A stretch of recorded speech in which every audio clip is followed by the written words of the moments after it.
नमस्कार। भाग्योदय विचार प्रवाह श्रृंखला के 167वें 167 चरण में आपका अभिनंदन करता हूं।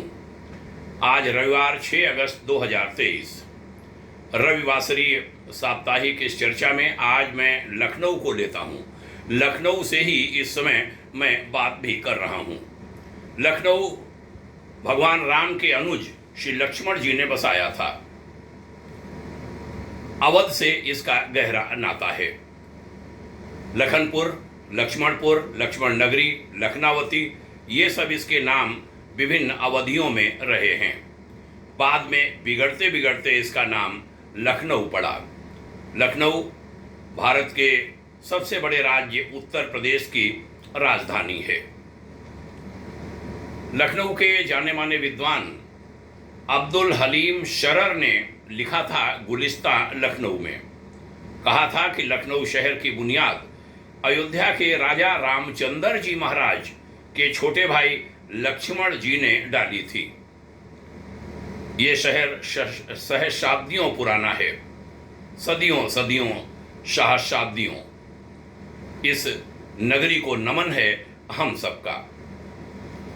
बीते दिनों लखनऊ दूरदर्शन के उपनिदेशक भाई आत्म प्रकाश मिश्र जी ने अपना एक दर्द भी कहा कि हमारे कुछ दोस्त हैं जो लखनऊ का वजूद नवाबों की तारीखों से ही आइडेंटिफाई करते हैं। भाग्योदय फाउंडेशन के हिसाब से, हम सब के हिसाब से यह कतई उचित नहीं। लखनऊ, सीतापुर, बाराबंकी, उन्नाव, हरदोई आदि में विभिन्न टीले मिलते हैं। 7 टीलों के अवशेष मिलते हैं।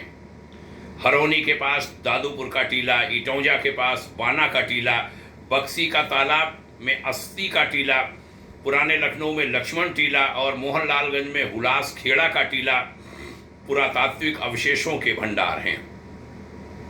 लखनऊविद स्वर्गीय योगेश प्रवीण कहा करते थे कि मलिहाबाद के 12 खंभा और काकोरी के झंझरी रोजा में गुप्त काल के चिन्ह मिलते हैं। उस समय नीमसार यानी नैमिषारण्य से लेकर चने का हाट लगने वाले स्थान यानी आज के चिन्हट, जो जहां मैं बात कर रहा हूं इसके बिल्कुल पास है, यहां तक नीम के जंगल हुआ करते थे और यहां के निवासी अपनी संस्कृति और सभ्यता के प्रति बड़े जागरूक थे, पर्यावरण के प्रति भी। वक्त गुजरता गया, आर्याना यानी पारस यानी ईरान से आए शियाओं ने लखनऊ को अपनाया और यहाँ के कल्चर को भी।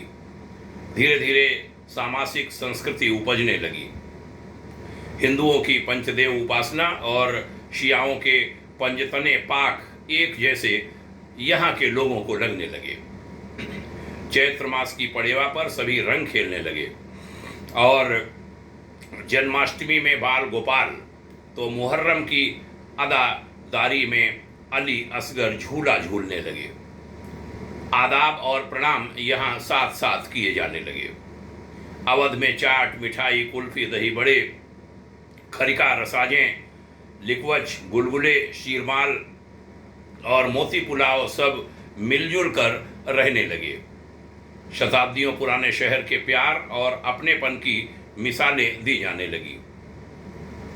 भाई मिश्र जी ने लिखा कि यहाँ तक कि जब देश बंटवारे की त्रासदी के साथ आज़ाद हुआ और पूरे देश में दंगे भड़के, लखनऊ इन दंगों से अछूता रहते हुए सांप्रदायिक सद्भाव का एक अप्रतिम उदाहरण बना।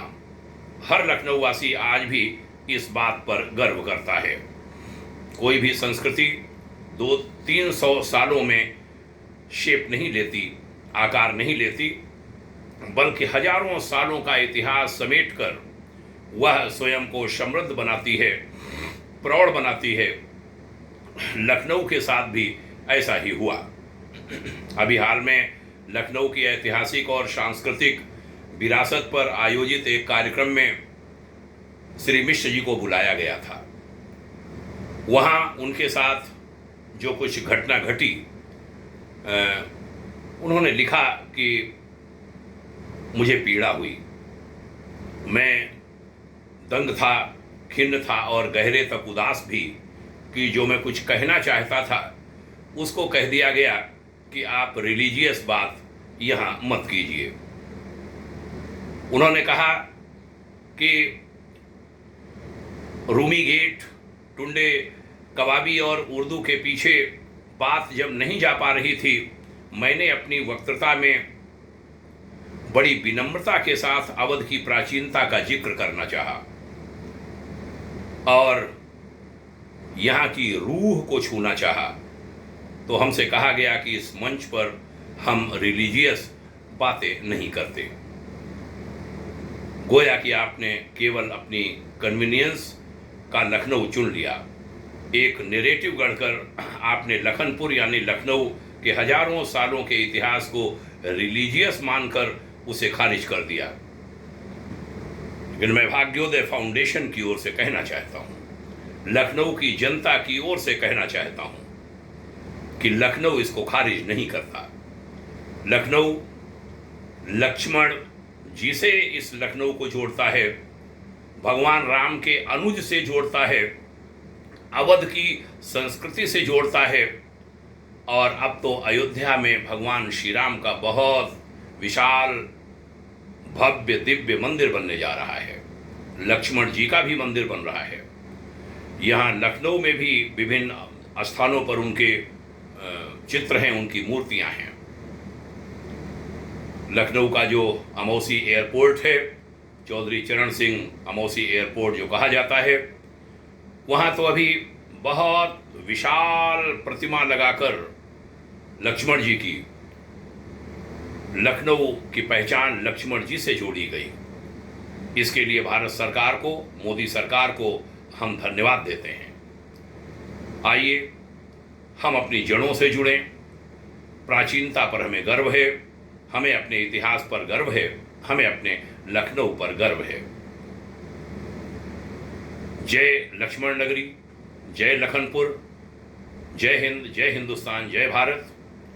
यह वार्ताएं आगे बढ़ती रहनी चाहिए, आपके भी इसमें हाथ लगें। आप सभी को पुनः प्रणाम कहता हूं, धन्यवाद भी। जय हिंद, शुभकामना, ओम शांति।